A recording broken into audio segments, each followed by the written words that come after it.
तिथीनुसार छत्रपती शिवाजी महाराजांच्या जयंती सोहळ्यानिमित्त हिंदवी स्वराज्य प्रतिष्ठान दस्तूरनगर येथे विविध कार्यक्रमांचे आयोजन केले आहे।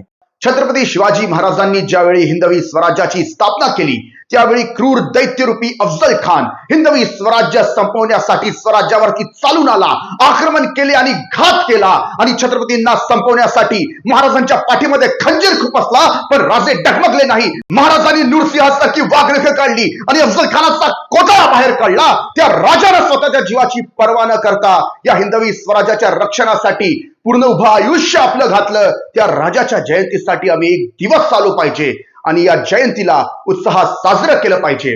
तरी आपण सर्वांनी हिंदवी स्वराज्य प्रतिष्ठानद्वारे आयोजित छत्रपती शिवाजी महाराजांच्या जयंती सोहळ्याला आवर्जून उपस्थित राहावं आणि या जयंती सोहळ्यामध्ये विविध प्रकारचे कार्यक्रम हिंदवी स्वराज्य प्रतिष्ठानद्वारे आयोजित करण्यात आले आहे, जसे की भव्य शिवराज्याभिषेक नाट्य सोहळा, विविध शस्त्रांचे ऐतिहासिक शस्त्रांचे प्रदर्शन, व्याख्यान, तसेच महाआरती व ढोल ताशा पथक आणि सर्वात महत्त्वाचे म्हणजे या कार्यक्रमाला प्रमुख उपस्थिती म्हणून लाभणार आहेत अखिल भारतीय आतंकवाद विरोधी मोर्चाचे अध्यक्ष जिंदा शहीद श्री मनिंदर सिंगजी बिट्टा, ज्यांची उपस्थिती या कार्यक्रमाची शोभा वाढवेल। तरी आपण सर्वांनी उपस्थित राहावं छत्रपती शिवाजी महाराजांच्या या जयंती सोहळ्यानिमित्त दस्तूरनगर साधना कॉलनी ग्राउंड येथे अमरावतीला।